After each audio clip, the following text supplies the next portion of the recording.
Assalamualaikum warahmatullahi wabarakatuh. Kenalkan, nama saya Ihsanuddin. Saya dari Prodi Akuntansi Keuangan Perusahaan kelas 2B. Di sini saya akan mempresentasikan tentang pengantar ekonomi makro.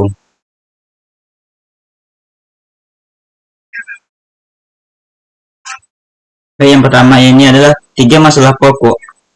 Yang pertama, what, apa yang harus diproduksi dan dalam jumlah berapa. Bagaimana faktor produksi digunakan. For whom, untuk siapa barang untuk diproduksi. Masalah dalam ekonomi makro, pertama itu masalah stabilitas, masalah-masalah jangka pendek seperti inflasi, pengangguran, neraca pembayaran. Masalah pertumbuhan, masalah jangka panjang seperti pertumbuhan penduduk, kapasitas produksi. Perekonomian nasional, yang pertama pendapatan nasional, yang kedua tingkat harga, yang ketiga tingkat kesepakatan kerja, yang keempat neraca pembayaran.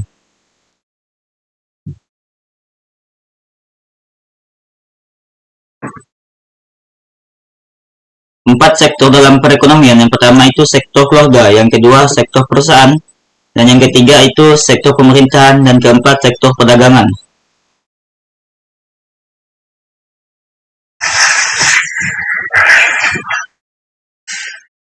Lima pelaku makro, yang pertama itu rumah tangga, ukuran dalam konsumsi, tabungan, dan pembayaran pajak. Contoh seperti karyawan menyisihkan sebagian gajinya untuk ditabung di bank. Kedua, produsen memproduksi barang dan jasa membutuhkan tenaga kerja dan modal. Contohnya seperti pabrik sepatu membutuhkan bahan baku dan tenaga kerja untuk produksi. Yang ketiga, pemerintah mengatur ekonomi dengan pajak, subsidi, dan kebijakan lainnya. Contohnya seperti pemerintah memberikan subsidi pupuk untuk petani agar hasil pertanian meningkat. Keempat, lembaga keuangan menyediakan kredit dan tabungan. Contoh seperti bank memberikan pinjaman modal kepada usaha kecil. 5. Negara lain. Yang pertama, peran dalam ekspor, impor, dan pinjaman. Contoh seperti Indonesia mengekspor gandum dari Australia dan mengekspor kopi ke Eropa.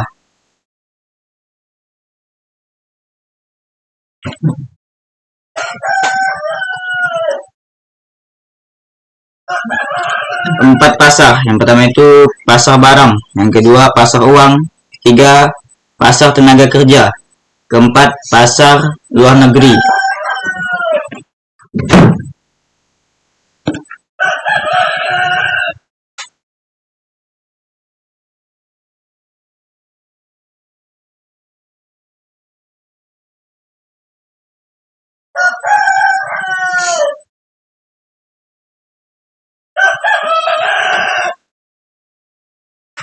Pendapatan nasional, jumlah pendapatan seluruh rumah tangga dalam suatu negara.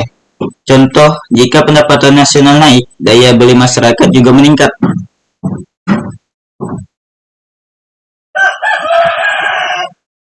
Tiga, pendapatan perhitungan, pendapatan nasional, pendapatan produksi, menghitung dari nilai produksi tiap sektor ekonomi. Contoh seperti nilai produksi industri manufaktur dalam setahun.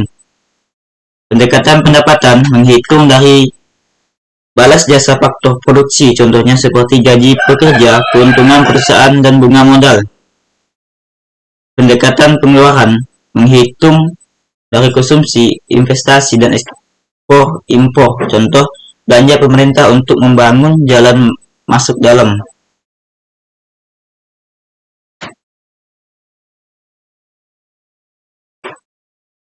Pendekatan produksi, pertanian, peternakan, kehutanan, dan perikanan, pertambangan, dan penggalian.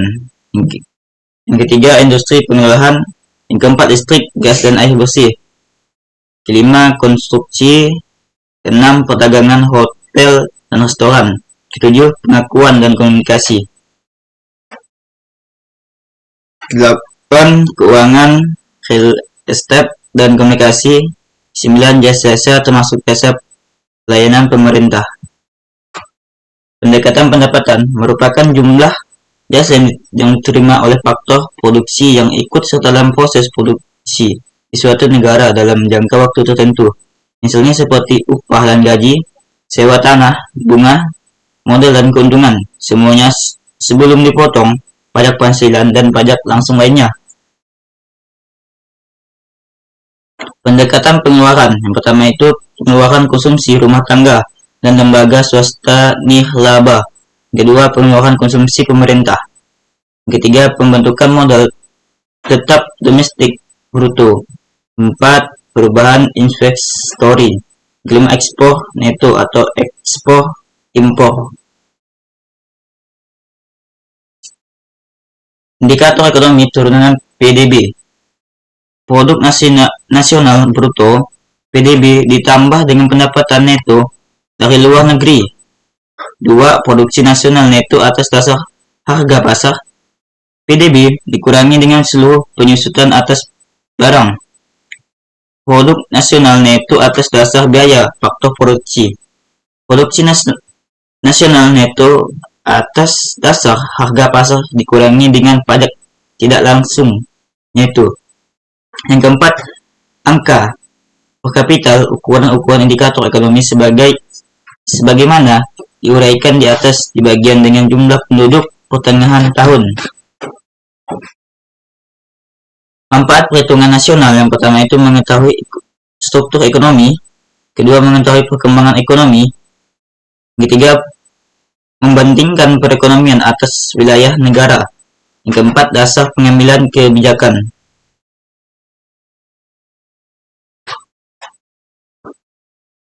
Tujuan kebijakan ekonomi pertama itu meningkatkan pendapatan nasional real yang tinggi, terjadi pertambahan barang dan jasa yang dihasilkan oleh suatu perekonomian. Yang kedua, tingkat kesepakatan kerja yang tinggi, tingkat pengangguran yang rendah. Yang ketiga, kondisi perekonomian yang stabil, inflasi yang rendah dan terkontrol atau stabil. Yang keempat, peningkatan kapasitas produksi nasional yang tinggi, optimal sumber daya.